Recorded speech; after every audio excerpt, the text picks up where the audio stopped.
దాదాపు అన్ని ప్రధాన వార్తా దినపత్రికలు కూడా జేఆర్ఓ ప్రాసెస్ గురించి అయితే చాలా వాటికి డీటెయిల్డ్గా విత్ స్టాటిస్టిక్స్ తోటి ఇవ్వడం జరిగింది.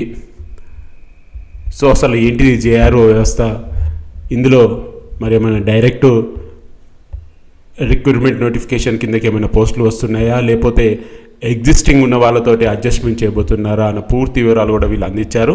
సో అవి తెలుసుకునేందుకు ట్రై చేద్దాం.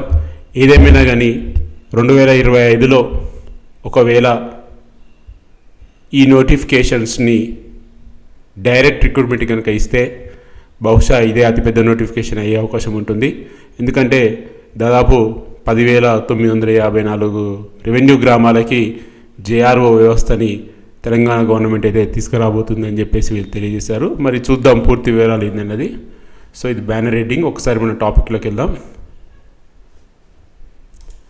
గ్రామాల్లో జేఆర్ఓలు, గ్రామ రెవెన్యూ వ్యవస్థను తిరిగి అమల్లో తెచ్చేందుకు సర్కారు ఏర్పాట్లు. రాష్ట్రంలో 10,911 రెవెన్యూ గ్రామాల్లో జూనియర్ రెవెన్యూ అధికారుల నియామకానికి రంగం సిద్ధం. పూర్వపు విఆర్ఓ, విఆర్ఏల నుంచి ఆప్షన్లు కోరిన రెవెన్యూ శాఖ గ్రామ రెవెన్యూ అధికారి లేదా సర్వేయర్గా పనిచేయడంపై సుముఖత వ్యక్తం చేయాలని విజ్ఞప్తి. 15 అంశాలతో కూడినటువంటి గూగుల్ ఫామ్ నింపాలనే ఆదేశం. దీనిపై కలెక్టర్లకు సర్క్యులర్ పంపిన సిసిఎల్ఏ ఈ నెల 28 నాటికి అన్ని వివరాలు పంపాలని సూచన. విద్యార్హతల ఆధారంగా తిరిగి రెవెన్యూలో తీసుకునే ప్రతిపాదన.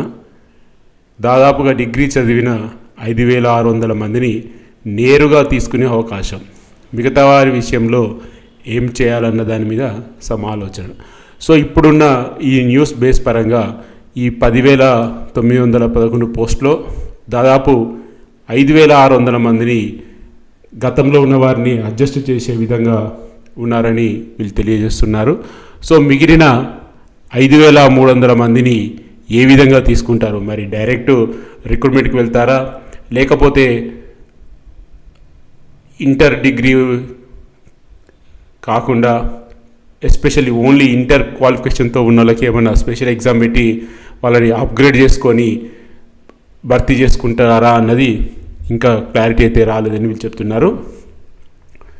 సో దాదాపుగా వీళ్ళు ఆప్షన్స్ ఇచ్చిన ఫామ్లో కూడా అంటే 15 అంశాల్లో కూడా విఆర్ఓ, విఆర్ఏలకి మెయిన్గా డిగ్రీలో మ్యాథమెటిక్స్తో గ్రాడ్యుయేటా, ఇంటర్తో మ్యాథమెటిక్స్ ఇంటరా అని చెప్పి మెయిన్గా వీళ్ళు ఒక కాలం అయితే పెట్టడం జరిగింది.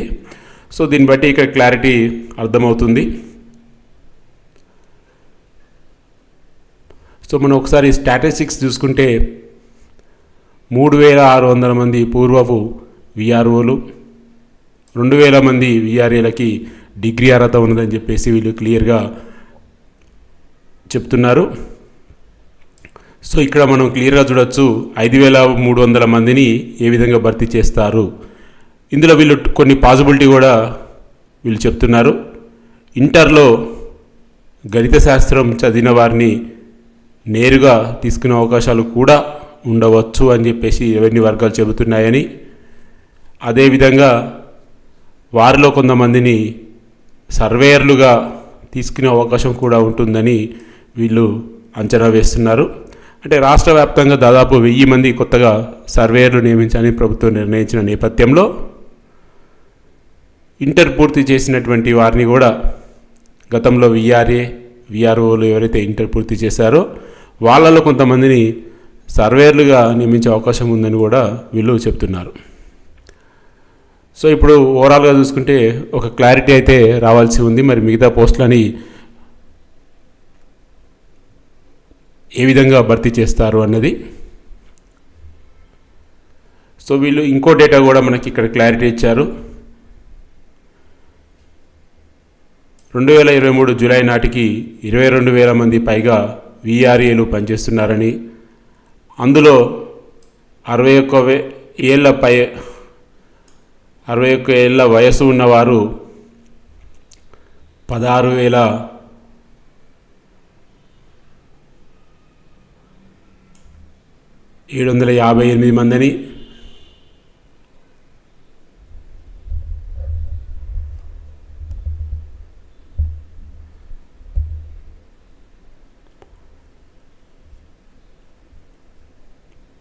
మరో 3,977 మంది వారి వారసులకి ఉద్యోగాలు ఇస్తామని గత ప్రభుత్వం ప్రకటించిందని కూడా వీళ్ళు చెప్తున్నారు.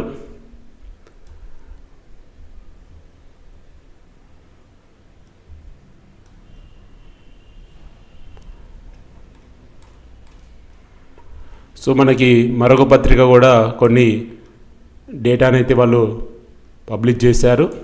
ఇందులో చూసుకుంటే రాష్ట్రంలో 10,954 రెవెన్యూ గ్రామాలు ఉన్నాయి.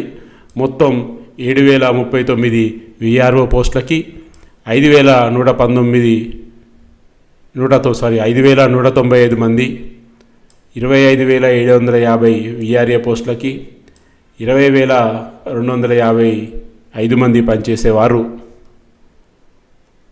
వీరిలో డిగ్రీ ఆపై ఇంటర్ 10వ తరగతి విద్యార్థులు ఉన్నవారు ఉన్నారు.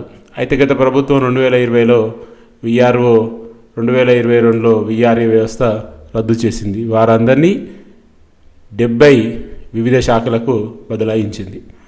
సో ఓవరాల్గా చూసుకుంటే మాత్రం ప్రస్తుతం 5,300 పోస్టులు ఖచ్చితంగా ఏ విధంగా భర్తీ చేస్తారన్నది తెలియాల్సి ఉంది. చూద్దాం మరి తదుపరి కార్యాచరణలతోటి గవర్నమెంట్ ఏ విధంగా ప్రకటిస్తుందో చూద్దాం. సో ఏదేమైనా కానీ ఒకవేళ కనుక గవర్నమెంటు ఆ 5,300ని విఆర్ఓ ఇంటర్ క్వాలిఫికేషన్ వారికి ఒక ఎగ్జామ్ పెట్టి అప్గ్రేడ్ చేయకపోతే 2025లో ఇది ఒక పెద్ద నోటిఫికేషన్గా జేఆర్ఓ నోటిఫికేషన్ రాబోతుందని మనం చెప్పుకోవచ్చు. సో ఇది ఫ్రెండ్స్ ప్రస్తుతానికి అప్డేట్స్.